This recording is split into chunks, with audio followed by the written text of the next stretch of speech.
دی حدیث کی د اوبو مسئله بیان شوی ده او چې کله د طهارت بس کیږي لازم به پکې د اوبو تذکره کیږي کمی اوبه پاکې دي کمی نه دي پاکې په کومو باندې طهارت حاصلولی شي په کومو نه شي دغه شان دي کې مسئله بیان شوي چې آیا ولاړو اوبو کې انسان تشي میچازي کولی شي او که نه یو اوبه دي یو ځای کې ولاړې دي ولاړې مطلب یعنې بهیږي نه روانې نه دي بله مسئله پکې دا بیان شوې ده چې آیا د جنابت په حالات کې یو سړی که غسل کوي نو په ولاړو اوبو کې غسل کولی شي او که نه اول دا مسئله پیغمبر صلی الله علیه وسلم د حدیث کې وی لا یبولن په تاسو کې د څوک بول نه کوي بول په عربۍ کې تشو میچازو ته وایي او سبحان الله دا تشي میچازې هغه څه دي چې د ګردي جدا کوي د وینې نه دا ګردي جدا کوي د وینې نه نو چې د وینې نه جدا کړي نو بیا دا په دغه معروف لار باندې مثانې ته لاړ شي د مثانې نه بیا دا بهر ته وځي او دا چې کله د بدن نه وځي نو فایده دی چې د بدن نه یو اوبه وځي بل مالګه املاح چې ورته ویل کېږي په عربۍ کې دا د بدن نه وباسي هغه شی چې بدن له نقصان ورکوي او دا د الله سبحانه وتعالی ناشنا نظام دی چې په دې کمزوري انسان کې چې دننه کوم نظام رب العالمین جوړ کړی هغې ته سړی حیران شي اوس دا تا پی وسکل او تا شملې وسکې او تا عصیر وسکل او جوس دې وسکل او څه څه شي نه دې وسکل دا ټول څه پاکېږي په دې ګردو کې دننه فایدهمند شی هغه تا ته پاتې کېږي چې کم زیاتي دی اوبه نقصاني څه چې دي هغه تا نه به دغه ګردو سره صفا شو نو بیا به مثانې په لار باندې وځي هذا خلق الله دا هغه پیدایش دی چې الله کړی دی او دا دنیا څومره مخکې لاړه او خلک وایي ټکنالوجي داسې شو او تعلیمونه داسې شو هغه دا شو که هر څه شي او د اسمان سره خبرې وکړي که نه خو داسې کار څوک نشي کولی د انسان په بدن کې څنګه چې الله کړی دی او د الله شکر وباسئ په دې نعمت باندې تاسو ته دا پته شتي په ورځ کې څو پیرې په ورځ کې ضابطه نه ویم زه 2-3 ورځې نه ویم په ورځ کې څو پیرې ستا د ګردې صفایي کوي ته دې خبر هم نه ته بېغمه ناست او شکوې شکایتونه کوي چې غمونه ډېر دي مسلې ډېرې دي او چې قرض دی او چې کار نشته او چې دې ته ستا سوچ نشي چې ستا د ګردې په کار دي لګیا دي صفایي نه کوي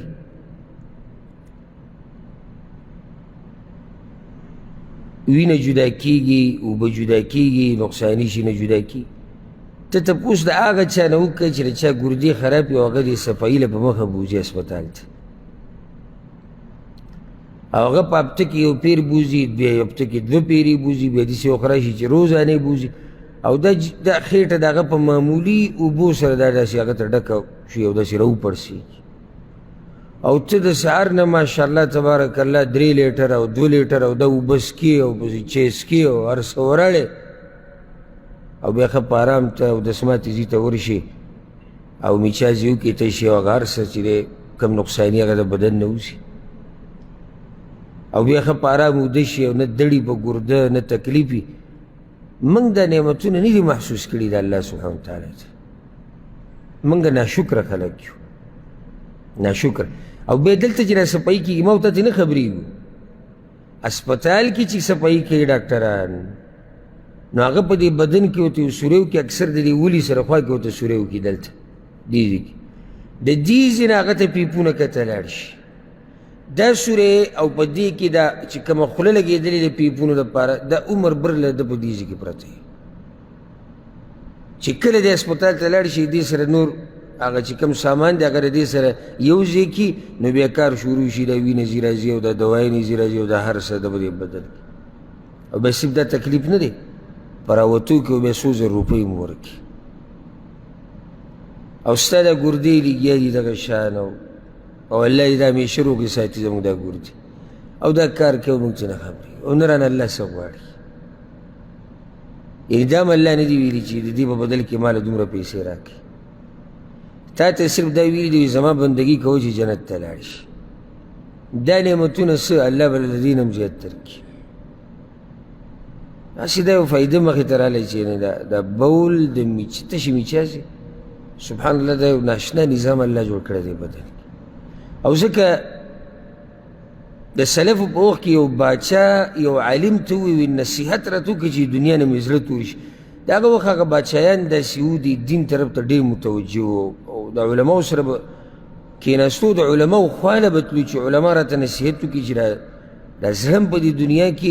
ورننوځي او یا د دې باچایي د لاسه ګډوډ نه شو. نو هغه ورته ډېر ناشنا نصیحت وکړي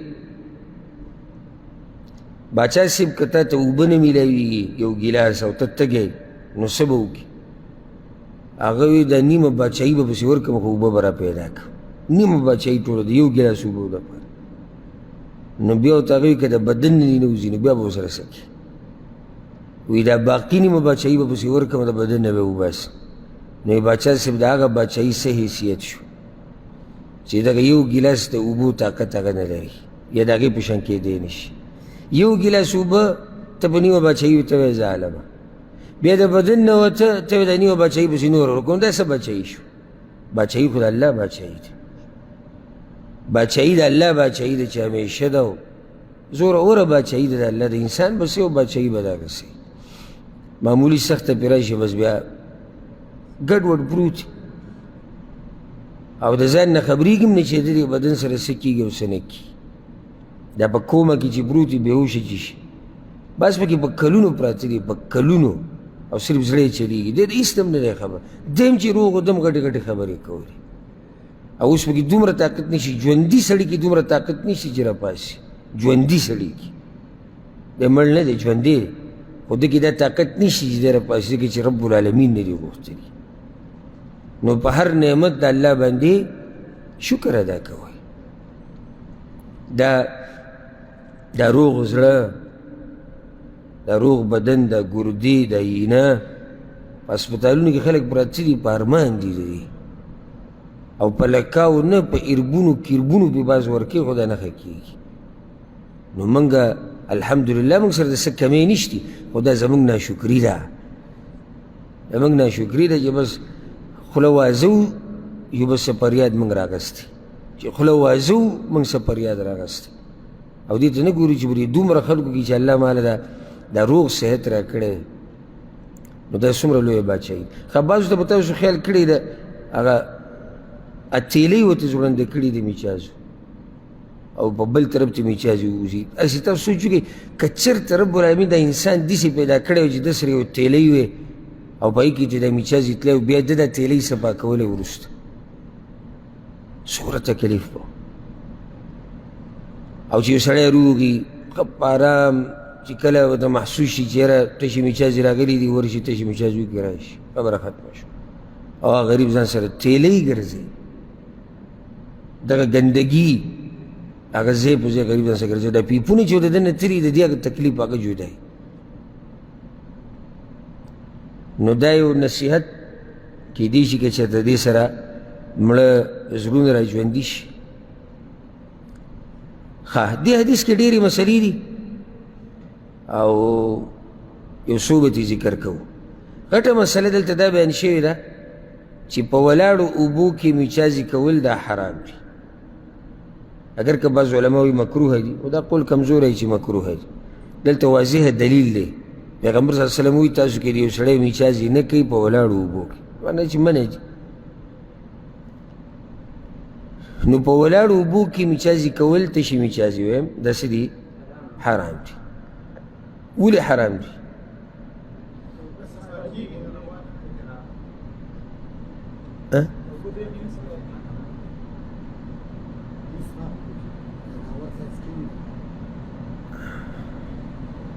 ولاړ اوبو کې ولې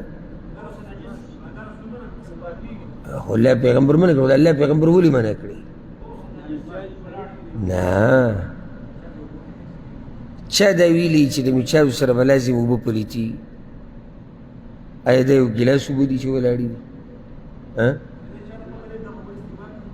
ولې استعمال یې منع دی؟ نه ستاسو څه مطلب دی دا ولاړې اوبه یو جګ اوبه وي ډېرې نه شي کېدی. یو تالاب چې ته ورشې پکې اوبه پرتې دي ولاړې او په میټرو میټرو هغه دومره دی دومره ولې په دې کې چې میچای سړی وکړي دا یو په ټکه ټولې پلیتې شوې پلیتې شوې.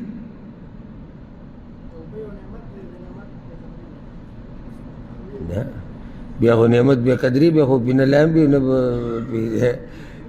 اودس کوي هېڅ به نه کوي ځکه بیا خو بې قدري شوه. مسله دا ده چې شریعت لار بندوي،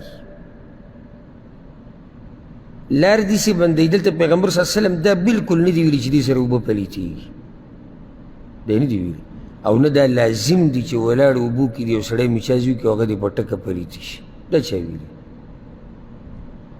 اوس په میټرو میټرو جوور ځای دی او اوږد دی او پلن دی او دا او په دې کې یو سړي میچاز وکړي دا ټولې اوبه پلیتوي، ټولې اوبه خو نه پلیتېږي. او دا د علم برکت ته چې چا سره اوس ګوره تاسو کې اکثر ملګري غلي ناسته پېښه ماته وایي چې دا اوبه به څنګه او دا به څنګه او دا دې ته وایي تیاره د جهالت. او رڼا د علم چې سړی به بصیرت باندې او ته داسې تالاب ته ورغلی یو ډیم ته ورغلی یو ځي ته ورغلی هلته اوبه ولاړې دي او ته ستا په مخ کې یو سړي پکې میچازې وکړه، اوس تا دا پته نه شي چې دا اوبه پاکې دي که پلیتې. دې ته وایي د جهالت تیاره. دلته پیغمبر صلی الله علیه وسلم چېرته دا نه دي ویلي، یو نه د حدیث نه واضح دي چې هغه وایي چې دا اوبه پلیتې داسې خو نه دي ویلي. هغه داسې ویلي دي چې میچازې پکې مه کوه. ولې مه کوه؟ دروازه یې بنده کړه. نو سړی چې ولې بنده کړه دروازه؟ هغه داسې یو سړی میچازې وکړي کېدای شي د یو دې سره پلیتې نه شي، د اوبو خوند بین رنګ نه بدلېږي د یو کس سره، کېدای شي وایم زه دا یم چې لازم چې اوبه لګي کېدای شي د یو کس سره بدلې شي. بیا دویم راغی او بل راغی او بل راغی، اخره کې به څه شي؟ خو ټولې به پلیتې شي که پوه شوئ که نه؟ نو لار یې بنده کړه. دویمه دا ده بعضو علماو دا ویلي یعنې لازم نه دی چې اوبه به پلیتې، دا لازم خو نه چې اوبه دې پلیتېږي. د یو کس میچازې وکړه او دومره ډېرې اوبه هغه پلیتې شوې ځکه دا دومره ډېرې دا لږې میچازې په هغه ډېرو اوبو کې کېدای شي اثر ونه کړي، نه وله خوند بدلوي نه رنګ بدلوي نه بین بدلوي. خو چې څوک دا ویني نو هغه دا اوبه بیا بدې ګڼي، طبیعت یې بد ګڼي. پوه شوئ که نه؟ نو هغه اوبه د خلکو د استعمال نه څه شوې؟ ووتې. ولې ووتې استعمال نه؟ پلیتې دي ځکه چې په لیدو سره ته اوس خلک کرکه کوي. ځکه شریعت تا ته وایي چې په ولاړو اوبو کې میچازې مه کوه. دغه شان په دې دویم حدیث کې دا وایي چې په ولاړو اوبو کې د جنابت غسل مه کوه. او راجح قول دا دی چې جنابت غسل په ولاړو اوبو کې دا حرام دی،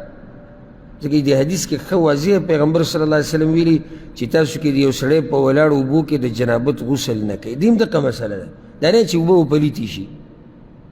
خلک به د دې اوبو نه څه کوي؟ کرکه به کوي.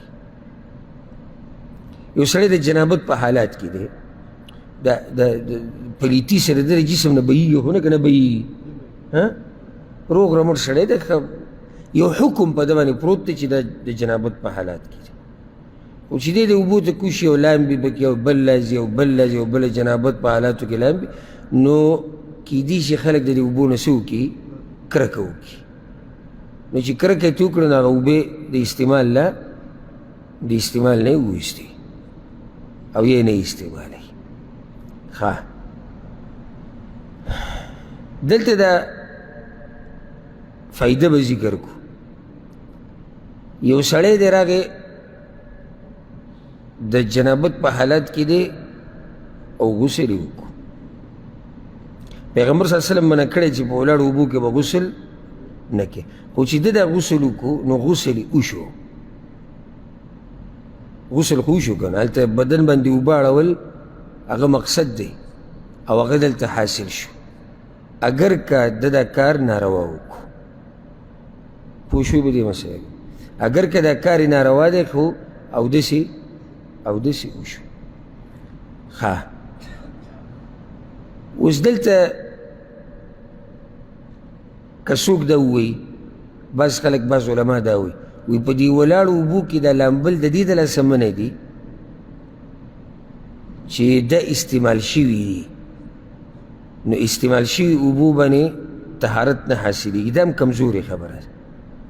اوبه چې استعمال هم شي چې خوند رنګ بینی بدل شوی نه وي نو په دې اوبو سره طهارت حاصلېږي او پیغمبر صلی الله علیه وسلم حدیث دی ان الماء لا یجنب اوبه نه پلیتېږي او په اوبو جنابت نه راځي الا دا چې خوند رنګ بین هغه بدل شوی ها بله مسله دا همې مسلې دي او هر مسلمان ورته ضرورت لري اوس په ولاړو اوبو کې ډکې مچازي کول څنګه دي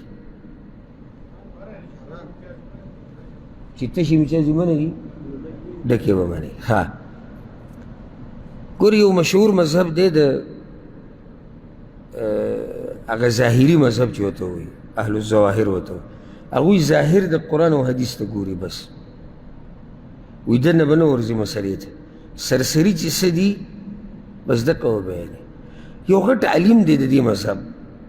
د دوی څه مسلې صحیح دي او څه غلطې دي یو غټ علیم دی د دوی د مذهب بلکې هغه بانی دی مشري دی او د هغه نوم دی داود ابن علي الظاهري ده ته نسبت د ظاهري مذهب کی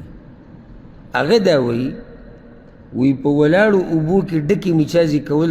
روا دي او تشې مچازي کول ناروا دي ولې وی من د تشو نه راغلی ډکو نه خو نه راغلی داسې ناشنا خبره یې کړې ده او څه کمزوري مسله یې بیان کړې ده نو سبحان الله ګوره کله چې یو سړی صرف سرسري آیت او حدیث ته ګوري او صحابه کرامو دور له نځي سلف صالحینو له نځي چې هغوی پرې څنګه پوه شوي دي دا سړی ګمراه کېږي او یو نیم پکې سم جوور ورننوځي د پیغمبر هغه خبره تاوی راتاوی دا خپل مطلب نه وباسي دی هم ګمراه کېږي نو اوس دا څه مسله شو لکه بعضو دا مسله بیان کړې ده وی الله قرآن کې وایي چې مور پلار ته به اوف ټکی نه وي اوس که ګزار پې کوي دا جایز دي ولې ګزار جایز دی اوف د منې نه راغلی د منه د اوف نه راغلی د ګزار نه راغلی دا اوس څه مسله شو الله چې د اوف نه منع کړی خو معنه دا ده چې دا اوف وړه کلمه ده وړه خبره ده وړوکی ټکی دی د دې نه ته الله منع کړي نو د دې نه چې بره سري هغې نه خو ته منه منې پوه شوې که نه ها اوس دلته یو څو مسلې ته د اوبو سره تعلق ساتي هغه بیانوم چې تاسو ته دا مسله حل شي ګوره اوبه په دوه قسمه وي بعض علما درې ذکر کوي خو دغه تقسیم داسې مضبوط نه دی اوبه په دوه قسمه وي پاکې او پلیتې پاکې اوبه کمې دي چې په خپل هم پاکې دي بل هم پاکوي دا پاکې اوبه دي پلیتې اوبه د هغې مسله را روانه اوبه کله پلیتېږي دا راته هم بیان بعض علما وایي درېیم قسم اوبه هغه دي چې په خپله پاکې دي او بل نه پاکوي دا تقسیم کمزوره دی لکه مثال هغوی څه ورکوي لکه وایي یو اوبو ته دې څه شی ور واچو پاک شی دی او د هغه اوبو سره ګډ وډ شو نو اوس د اوبه په خپله پاکې دي بل نه پاکې زه دا ویمه دا مسله یې زده کوي اوبه خو یا په خپله پاکې دي بل پاکې دا واضح دی لکه د باران اوبه د کوی اوبه دا موږ چې عموما استعمالوو دا اوبه دویم قسم اوبه پلیتې د هغې مسله را روانه دوه خو واضح شو دا درېیم قسم ته ضرورت څه دی اوس که چېرته اوبه یي پاکې او په دې کې پاک شی ګډ شي خو دومره پکې ګډ شي چې د دې اوبو نه هغه نوم نه اخلي اوبو ته اوبه ویلی کېږي نو دا بیا هم اوبه دي پاکې دي او بل پاکوي مثال بله درکړم لکه یو ټانکی دی د اوبو او هغه زنګ شوی دی راتي په دې کې د اوبه پرتې دي پکې زنګ هم پروت دی کته او دغه د دې اوبو سره ګډ وډ شوی دی دې اوبو ته اوبه ویلی کېږي که نه که بل څه ورته وایي نو چې اوبو ته ویلی کېږي او دا زنګ صفا دی نو دا اوبه دي او پاک هم دی او بل هم پاکوي بل مثال پرې درکړم خاوره پرته ده یو مثال کې ته یو ځای ته ورغلی او دستې کوه هلته اوبه دي او د اوبو په هغه ویښ کې خاوره پرته ده سره د دې چې دا خاوره پرته ده خو د اوبو ته اوبه ویلی کېږي نوم یې وله نه دی بدل کړی او خاوره پاکه ده خیال کوئ ګوره شی پاک پروت دی داسې نه تاسو دا قانون په هر څه تطبیق کوئ چې هر شی چې اوبو ته ولیږي چې نوم یې نه بدل کړی نو به دا اوبه صحیح دي نه چې پاک شی ولیږي ها یو ځای کې اوبه دي او د ونو نه ورته پاڼې راولیږي دا پکې پرتي او د اوبو ته بیا اوبه ویلی کېږي او پاڼې پاکې دي نو دا اوبه په خپله هم پاکې دي او بل هم پاکوي صحیح شو که نه ښه ته ځان له چای پخوې اوبه دې پتیله کې واچولې بیا یې هغې ته دغه تور چای ور واچو بیا دې پی ور واچول دا چای پاک دی که پلید دی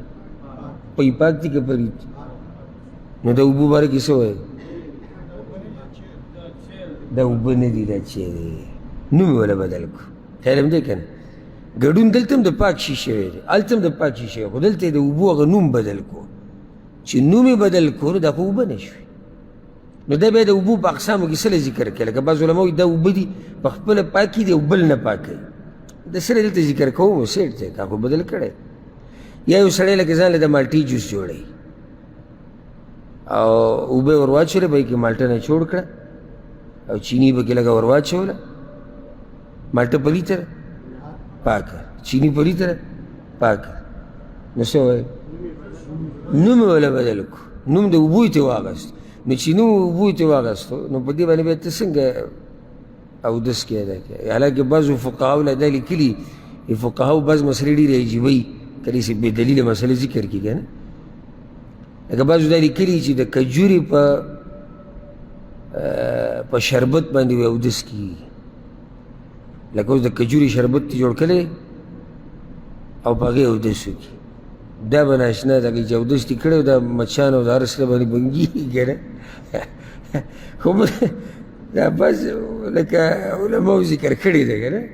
څه دلیل څه طرف ته توجه لاړ چې د هغې نه یو مسله وبه ذکر کړي ځکه موږ دا وایو په مخه چې لازم نه ده چې کتاب کې د هره خبره صحیح هغه صحیح د علماو چې کومې خبرې دي صحیح یقیني خبره هغه د الله ده او د الله د پیغمبر صلی الله علیه وسلم هغه حدیث دي چې په سند سره موږ ته صحیح سند سره رسېدلي دي بس د دین علاوه چې هر څوک ته امام مالک رحمه الله وایي د دین علاوه چې هر څوک دي د هغه څه به اخیستی کېږي او څه به پرېښودی کېږي انسان دی کمزوری نو دا اوس بعضو مولیانو دا مسله ذکر کړې ده چې دغه جوس باندې یا دغه شربت باندې اودس هغه کېږي نه باقي اودس خو خلک دې لپاره کوي طهارت حاصل شي د ښه د غریب ته دې جاښه جوړه کړه